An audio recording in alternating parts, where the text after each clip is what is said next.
Bonsoir à tous, soyez les bienvenus dans ce journal que nous ouvrirons ce dimanche avec les résultats sportifs du week-end, à commencer par cette victoire absolue de l'ASM Rugby.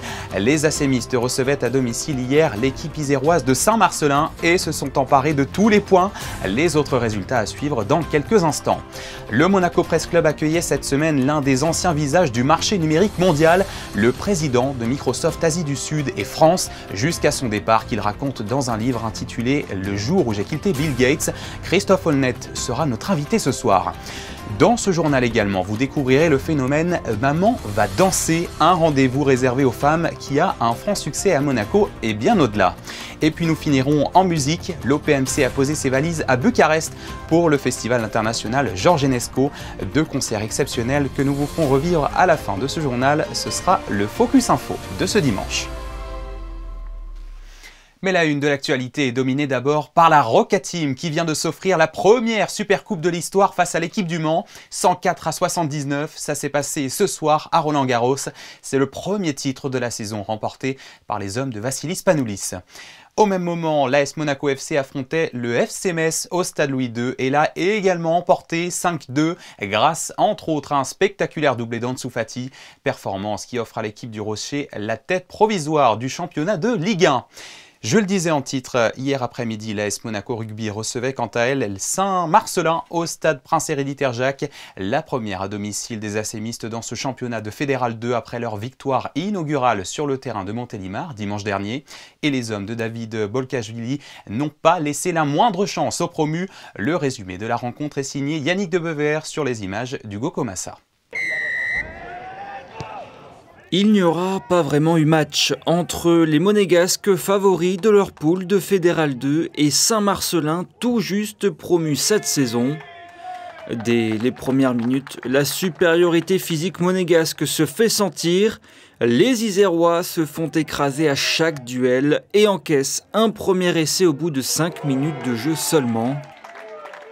La première mi-temps est un récital. Les Rouges rejoignent les vestiaires avec 6 essais transformés, portant le score à 42-0. L'écart est trop grand entre les deux effectifs et dans une deuxième période parfaitement gérée par Monaco, l'écart montera même pour atteindre le score final de 56-0. Malgré quelques petites imprécisions et des situations chaudes dans leurs 22 mètres, les Monégasques auront réussi à n'encaisser aucun point sur ce match, une superbe performance. On a quand même pas mal de joueurs qui viennent de plus haut. On a aussi des joueurs qui sont passés par les centres espoirs, etc. Donc je pense qu'on était peut-être un peu plus prêts physiquement. Et je pense qu'on a retenu aussi les leçons de l'année dernière, où on était tombé sur une équipe d'Annecy qui était très dure sur les impacts, très physique. Et je pense qu'on en a tiré les bonnes leçons. C'était important cette année de mettre en avant sur l'athlétisme et voilà, de jouer les impacts à 200%, de marquer l'adversaire et de pouvoir envoyer du jeu derrière et gagner, quoi. Le premier vrai test de la saison sera dimanche prochain sur le terrain des Angles, 8e de finaliste de Fédéral 2 la saison passée. Les Angles, c'est l'équipe qui est en concurrence depuis des années avec nous. C'est une très très belle équipe, très complet, assez à la fois devant et derrière, très joueuse aussi. Et c'est très bien que le premier match, entre guillemets, très compliqué, on va l'avoir à l'extérieur avec moins de pression et qu'on puisse se lâcher et de jouer à fond. Avec 2 victoires bonifiées en 2 journées, les Monégasques suivent un rythme conforme à leur ambition, celle de monter en Fédéral 1 après 2 échecs ces 2 dernières saisons.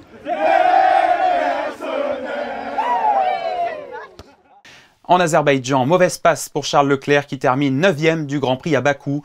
En manque de rythme, il s'est laissé devancer d'une place par son coéquipier Lewis Hamilton. Et c'est finalement Max Verstappen, parti en pole position, qui remporte la course. Prochain rendez-vous dans 2 semaines pour le Grand Prix de Singapour. Des nouvelles de Davide Liutenbrain qui disputait ce week-end à Pékin le tournoi qualificatif pour les Jeux Olympiques d'hiver. Le patineur monégasque n'est pas parvenu à décrocher la 5e place du programme libre ce matin, la dernière pour pouvoir se qualifier. Il est arrivé 6e au classement. Le seul moyen de participer aux Jeux d'hiver de Milano Cortina 2026 serait un désistement parmi le top 5 devant lui. Il a passé 17 ans chez Microsoft, dont 4 en tant que président de Microsoft France. Il a côtoyé son PDG, le célèbre Bill Gates, avant de choisir de tout quitter à 43 ans. Christophe Aulnet publie Le jour où j'ai quitté Bill Gates, un livre où il raconte son parcours et son choix de partir pour alerter sur ce monde très singulier des multinationales. Jeudi, il était l'invité du Monaco Press Club et à cette occasion, il nous fait l'honneur d'être avec nous. Bonsoir Christophe Aulnet. Bonsoir. Merci d'être avec nous sur Monaco Info. Ce livre, paru en mars dernier, interpelle déjà par son titre, Le jour où j'ai quitté Bill Gates. Que s'est-il passé ce jour dont vous parlez, où tout a basculé ?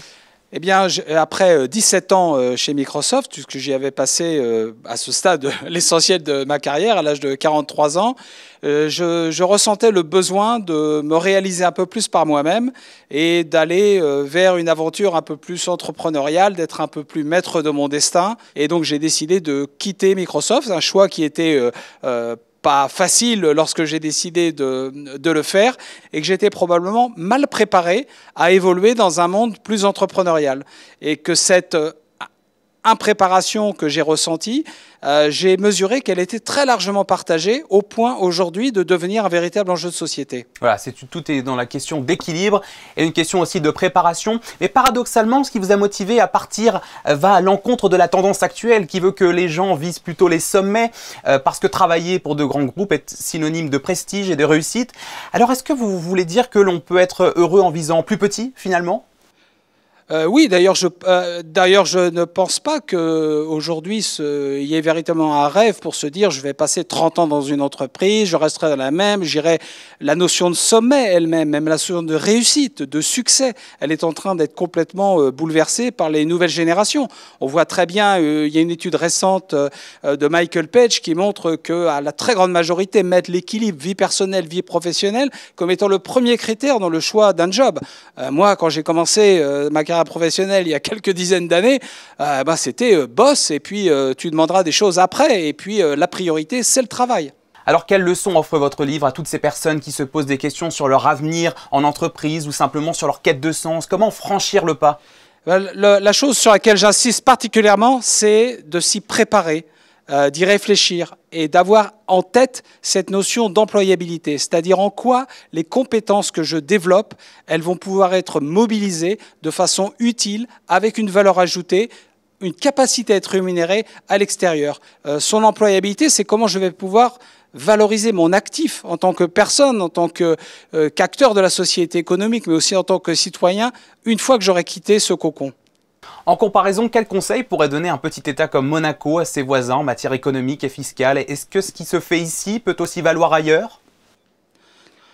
Ici, je pense que ce qui est important, c'est effectivement de concevoir le développement économique comme étant un élément important du succès d'un pays, à la fois finalement dans sa capacité d'attirer de nouveaux investissements, mais aussi de contribuer par les taxes et par l'activité qui est générée, je dirais, à la réussite de l'État. Et c'est vrai que, alors c'est évidemment beaucoup peut-être plus facile quand on est dans une unité de lieu, dans un territoire défini. Mais j'ai vécu, comme je l'écris dans le livre, à Singapour, et qui pour moi est aussi un très bon exemple de gouvernements qui ont su avoir une approche extrêmement mesurée, mais aussi déterminée, de gérer le gouvernement, le pays, finalement comme on gère une entreprise, en regardant tout simplement, mais j'ai des recettes, j'ai des dépenses, j'ai des investissements, et comment j'assure à mes citoyens une gestion qui fait qu'on peut regarder l'avenir avec sérénité et non pas avec une angoisse de dettes qui grandissent de façon dingue. Merci beaucoup Christophe Aulnet, ancien président de Microsoft France et Asie du Sud, d'avoir répondu à nos questions sur Monaco Info. Vous publiez Le jour où j'ai quitté Bill Gates aux éditions Novice. Merci à vous. Merci. Le centre hospitalier Princesse Grace inaugurait lundi un tout nouvel appartement témoin. Un logement entièrement connecté qui a pour but de préparer les patients à retrouver leur autonomie avant de rentrer chez eux. Une innovation qui mêle technologie et accompagnement humain, comme l'ont constaté Devika Garanfar et Sylvain Péroumal. C'est pour se baigner dans la baignoire, c'est pour sécuriser le transfert dans la baignoire, c'est pour s'installer à l'intérieur. C'est au cœur du CHPG, au service gériatrie, qu'une porte s'ouvre sur un tout nouvel appartement. Ici, rien n'est laissé au hasard. Chaque installation est pensée pour s'adapter aux besoins des patients. Des aménagements spécifiques qui permettent de recréer les gestes du quotidien en toute sécurité. Ici, nous sommes dans ce simulateur de logement connecté. C'est un formidable projet qui a été initié par notre équipe de médecine physique. Donc, tous ces patients qui sont en situation de handicap, de limitation d'autonomie, vont passer par cet appartement, ce simulateur connecté. Ce projet, en fait, c'est pour tous les patients qui sont en situation de handicap, pour leur permettre de revenir à domicile, de les mettre en situation réelle et de limiter les risques de chute. Un dispositif pensé pour faciliter l'autonomie et la réadaptation, car l'appartement est plus qu'un simulateur, il devient un outil thérapeutique piloté par les soignants. Une fois qu'on a commencé en fait la rééducation, et que du coup on vient un peu à questionner la personne sur ses habitudes de vie, sur son domicile, on prend ces informations-là et ce simulateur de logement connecté va nous permettre du coup d'appliquer tout ce qu'on aura appris par rapport au logement pour les mettre en situation au plus proche de leur univers, de leur environnement à la maison. Soutenue par la fondation philanthropique Stelios, cette nouvelle infrastructure marque une nouvelle étape dans l'accompagnement des patients, une passerelle entre l'hospitalisation et le retour à la maison. La société Monaco Sécurité Privée célèbre cette année son 50e anniversaire. À cette occasion, elle organisait vendredi soir une réception au Monte Carlo Beach. 150 personnes étaient présentes, au premier rang desquelles figurait le prince Albert II et son ministre d'État, Christophe Mirman. Plus de 150 autres personnes avaient dansé lors de la première édition du rendez-vous sobrement intitulé « Maman va danser », un événement réservé aux femmes lancé le 15 mai dernier et qui a rencontré un vif succès dans de nombreuses villes de France et en principauté. Alors naturellement, une deuxième édition s'est tenue ce jeudi soir au Larvoto, à laquelle ont participé exceptionnellement deux hommes, Fabien Bonilla et Arnaud Imbert. Le Neptune Beach Monaco au Larvoto a accueilli la deuxième édition de la soirée « Maman va danser ». Ce jeudi de 19h à minuit, le concept de cet événement trouve ses origines en Allemagne. L'objectif, se reconnecter avec soi-même, danser et partager des moments de joie avec d'autres femmes. Une soirée organisée par l'association Entre Parents. On a eu beaucoup de demandes, on a eu des mamans, des femmes qui nous ont contactés pour organiser ce type de soirée, donc inspiré des soirées berlinoises. Et effectivement, nous, dans le réseau Entre Parents qui s'adresse aux papas et aux mamans, nous avons malgré tout 92% de mamans. Et il nous paraissait hyper intéressant de leur proposer une soirée, pensée rien que pour elles, pour qu'elles puissent lâcher prise pendant 5 heures dans un environnement festif, où elles se sentent accueillies en tant que femmes et où elles vont pouvoir vraiment lâcher prise, se ressourcer, parler avec leurs copines. Certaines sont arrivées tout à l'heure en regardant derrière elles et en se posant la question, est-ce que mes enfants sont bien restés à la maison? Voilà. Une soirée 100% féminine, des mamans mais pas que pour cette deuxième édition. Il s'agissait d'une beach party en terrasse sous les étoiles. Plus de 150 femmes sont venues faire la fête. Pourquoi est-ce que vous avez décidé de venir ici ce soir? Pour souffler entre mamans et passer une soirée sans les enfants. Vous en avez besoin? Ah oui, bien sûr. Et d'ailleurs, on disait, son fils il a 7 ans, c'est la première soirée après les 7 ans. Bon, moi je suis sortie quelques soirées avant, mais de se retrouver, parce qu'on se connaît depuis longtemps, depuis avant d'être maman, donc ça nous fait plaisir d'avoir une soirée sans enfants. Qu'est-ce que vous attendez de la soirée là? Bah rien, juste discuter, découvrir de nouvelles personnes et puis pouvoir s'amuser entre filles. Les mamans, on a beaucoup de charge mentale, désolé les papas, mais c'est vrai. Donc c'était vraiment pour se détendre entre filles, entre mamans, rencontrer de nouvelles personnes et se détendre. Voilà, se détendre de la semaine de boulot, des enfants, du mari, voilà. Et là ça commence bien? Ça commence très bien, ouais. Au programme, un dance floor avec Carlotta DJ, un bar à paillettes, un photobooth. Le coût, 15 € pour les adhérentes et 20 € pour les autres. Ces mamans, ces femmes, ont ainsi papoté, dansé, bu, mangé, décompressé et répété cela jusqu'à la fin de la soirée, autrement dit jusqu'aux 12 coups de minuit, avant que le carrosse ne se transforme en... Mais là, vous connaissez la suite de l'histoire.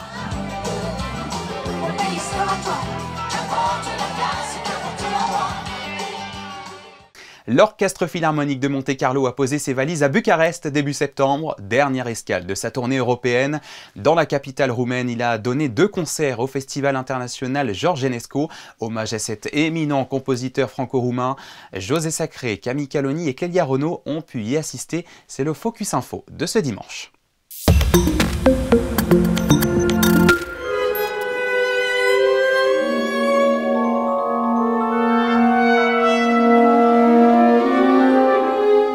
Du 9 au 15 septembre 2025, l'Orchestre Philharmonique de Monte-Carlo était en tournée en Pologne, en Slovénie, en Grèce et en Roumanie, où il a donné 2 concerts, les 14 et 15 septembre, à l'Athénée roumain de Bucarest, dans le cadre du 27e Festival international George Enescu 2025. George Enescu, une figure majeure de la musique roumaine, décédé à Paris en 1955. Sous la direction artistique de Cristian Macelaru, le directeur musical de l'Orchestre national de France, plusieurs dizaines de concerts étaient programmés du 27 août au 21 septembre, non seulement à Bucarest, mais aussi dans plusieurs villes du pays, avec pas moins de 45 représentations d'œuvres différentes de George Enescu. Participant pour la première fois à ce festival, Kazuki Yamada, directeur artistique et musical de l'Orchestre Philharmonique de Monte-Carlo, a choisi d'interpréter Isis de George Enescu.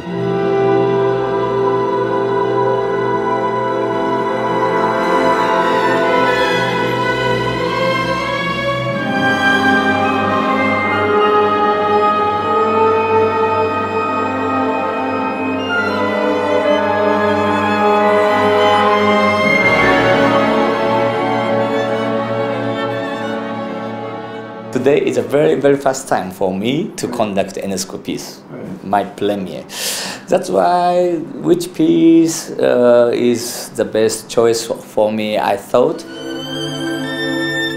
David Lefebvre connaît mieux que quiconque le festival Enescu de Bucarest. Il y a aussi le Philharmonique George Enescu, qui est un excellent orchestre à Bucarest, où j'ai eu l'honneur d'être pendant de nombreuses années le principal violon solo invité. Donc si vous voulez, je connais vraiment très bien cette salle magnifique, avec une acoustique incroyable.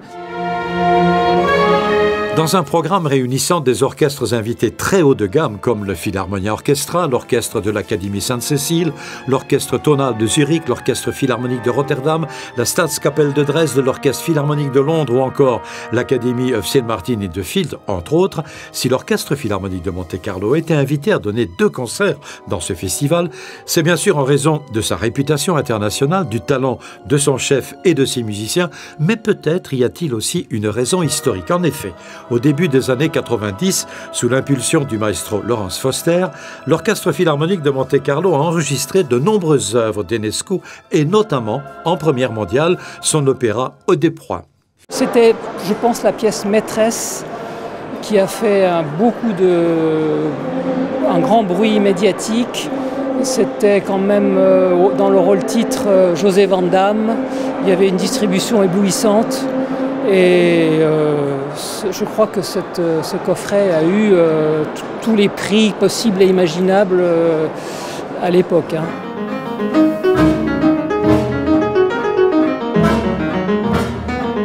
Deuxième œuvre au programme de ce premier concert de l'Orchestre Philharmonique de Monte-Carlo au Festival Enescu de Bucarest, le concerto pour la main gauche de Maurice Ravel, avec en soliste l'un des grands pianistes d'aujourd'hui, Nelson Gorner, qui confie volontiers que Maurice Ravel est l'un de ses compositeurs préférés.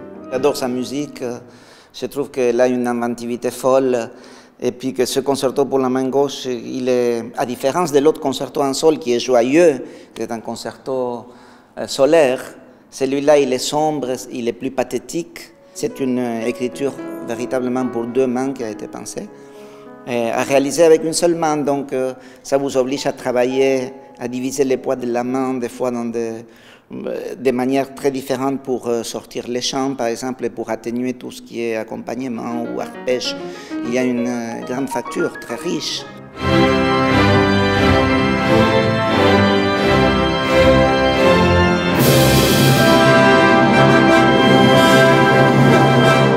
Dernière pièce de ce concert, la symphonie numéro 3 avec orgue de Camille Saint-Saëns, avec à l'orgue Vlad Wizinescu et à la baguette le maestro Kazuki Yamada. My debut piece of the OPMC, it was 2011, 2011. It was my first piece to conduct OPMC as such a memorial piece. Lundi 15 octobre, second concert de l'Orchestre Philharmonique de Monte-Carlo à l'Athénée roumain de Bucarest. Au programme Ravel et Debussy, à la baguette Charles Dutoit, l'un des chefs d'orchestre les plus demandés d'aujourd'hui, qui, depuis plus de 6 décennies, dirige les grands orchestres des 5 continents. Soliste du concerto en sol de Ravel, la merveilleuse, la sublime, l'unique Martha Argerich, qui depuis sa victoire au concours Chopin de Varsovie en 1965, triomphe dans le monde entier.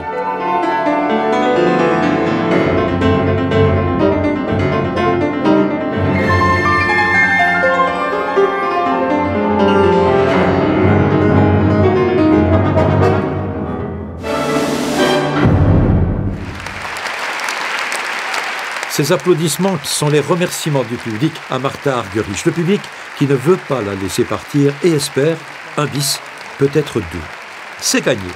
Un bis à quatre mains avec son ami Nelson Gurner, son titre « Laidronette, impératrice des pagodes », extrait de Mamerlois de Ravel.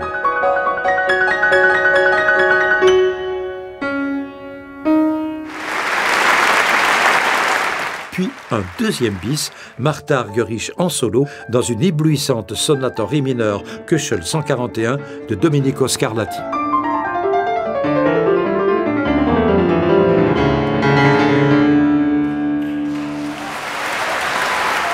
En ce qui concerne les interviews, c'est connu, Martha Argerich les fuit et les refuse systématiquement. Mais ce lundi 15 septembre à Bucarest, miracle. Merci de nous accorder quelques instants après ce concert fabuleux, Merci. Ce succès fabuleux. Merci. Mais vous avez tellement l'habitude depuis si longtemps. Non, on n'a jamais l'habitude, ouais. C'était un peu étrange aujourd'hui pour moi, mais c'était bien, je crois. Quand on vous voit arriver, on a l'impression que vous hésitez un peu. Et dès que vous êtes sur le piano, alors là, vous emmenez le monde dans votre monde à vous. C'est comme ça que ça se passe? Je ne sais pas, c'est à vous de le dire. C'est pas à moi. Oui. Je sais pas. Ravel vous doit beaucoup. Non? Peut-être qu'il m'aime bien, je crois, mais moi je l'aime aussi. Et avec le maestro, c'est toujours votre collègue préféré? Oui. On se connaît depuis tellement longtemps. La première fois que je jouais avec lui, son premier concert professionnel, c'était c'était le Ravel, à Lausanne. Il avait 21 ans. Je crois que c'était son premier concert. Professionnel. Avec l'orchestre de Lausanne. Oui, c'est ça. Et on a joué ça, le Ravel. Puis après, il y a eu une belle histoire. Et finalement, vous ne vous êtes jamais quittés. C'est vrai. Ouais, quelque part, oui. Merci beaucoup, madame. Merci beaucoup et bravo encore. Merci beaucoup. Dans la salle de l'Athénée roumain de Bucarest, le grand chef Charles Dutoit, complice et ami de Martha Argerich depuis plus de 60 ans, a dirigé l'orchestre philharmonique de Monte-Carlo dans les valses nobles et sentimentales de Ravel et la mer de Debussy. Que du bonheur, merci maestro et bravo l'orchestre.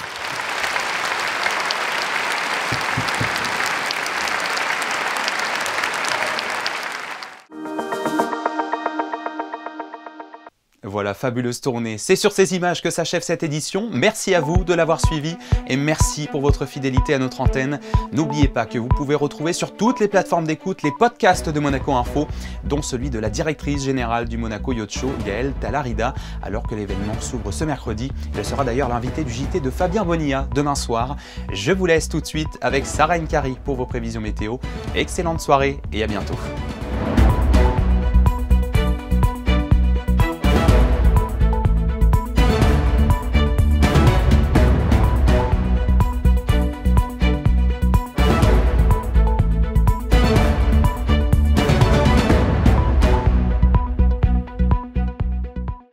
Retrouvez la météo avec Suisse Courtage, le spécialiste de l'assurance à Monaco depuis plus de 35 ans. Notre expertise à votre service.